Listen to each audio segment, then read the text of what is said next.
Okay, so now here's your Mac, super high tech, and to make sure that this thing has fallen out, so I'm putting it in place with a piece of Scotch tape.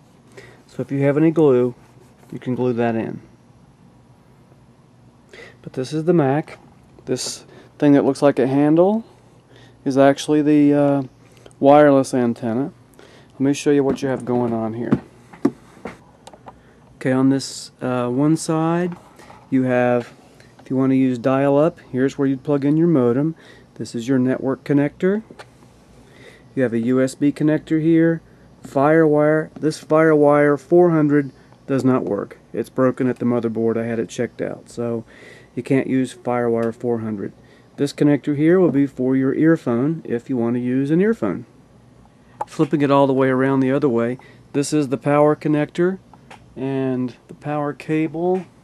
Power connector just plugs right in like that.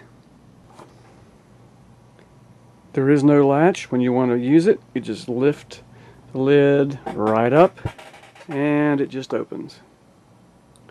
Power is right here.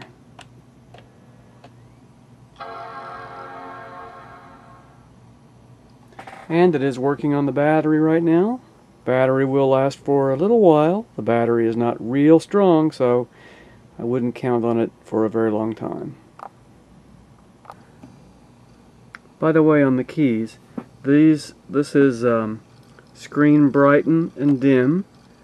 This is volume up and down. This one's mute. Number lock, when you have that one pushed, it makes these keys like, see, here's 0, 1, 2, 3, 4, 5, 6, 7, 8, 9, because you'll notice you don't have the extended keyboard with the number pad.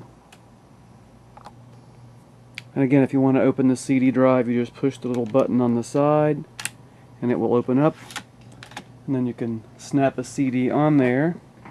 Remember, you have to kind of slide it in the end and then snap it on like that, and then close the drive and it will spin right up.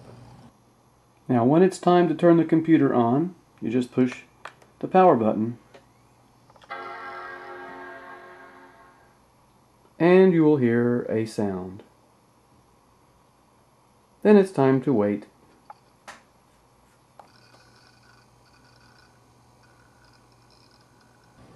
By the way, in Macworld, you get a spinning beach ball instead of an hourglass. Eventually you'll get to the blue screen with the Mac OS X boot up screen. Then you get to the desktop, which looks like this. For what it's worth, we have a trackpad here that you move your finger around like it's pointing the cursor, and then double clicking this bar or clicking, so you have cursor and clicker. This is the icon that represents your hard drive, or if you want to think of it as my computer. The bottom of the screen is called the dock. So what you got here is, like, your Finder is basically your operating system.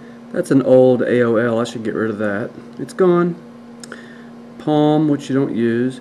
Firefox is the web browser. E is Internet Explorer, which of course is going to be an older version, but it's there. Same with Safari. All three of these are web browsers. You could use any of them. iTunes, well, is for playing music. There may or may not be songs in there right now. Preview is what would be used to look at pictures. It wouldn't launch automatically when you click on a picture. Calculator, well, makes sense. iPhoto is an application for looking at photos. Text edit is just for simple text. Photoshop, well, you know what Photoshop is.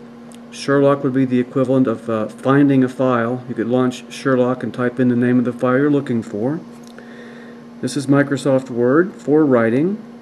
Software update, you'll probably never need that. Printer, you'll probably never need that either.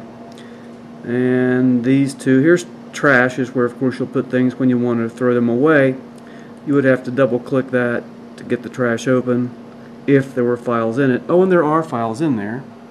So if I wanted to empty the trash, just hold the clicker down on trash and it'll say empty trash, and you say yep, and then it empties the trash.